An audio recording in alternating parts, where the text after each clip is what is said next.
Assalomu alaykum. Bugun sizlar bilan hidsiz, mazasi og'zingizda qoladigan eng asosiysi jelatinsiz xaladis tayyorlaymiz. Buning uchun bizga lahm go'sht va oyoq kerak bo'ladi. Oyoqlarimizni yaxshilab yuvib, ko'mguncha suv solamiz va qaynatib olamiz. Qaynab chiqqandan keyin suvini to'kib yorib, yana suv solib qaynatamiz. Qaynab chiqqandan keyin lavroli list va murch solamiz. Past olovda miltillatib qaynatamiz. Orada ichiga 2 ta sabzi va bitta piyoz solamiz va 8-10 soat qaynatamiz.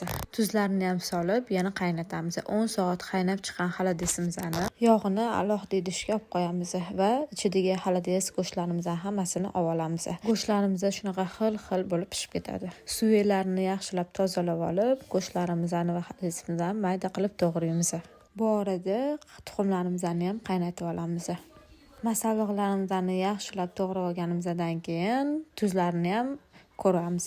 Agar tuzi kamlik qilsa, ozgincha tuz so'rishingiz mumkin. Orada sabzilarimizni ham chiroyli shakl berib kesib olamiz va xaladisimizga mos bo'lgan idishlarimizni tayyorlab olamiz. Men pilalardan va kosalardan foydalandim.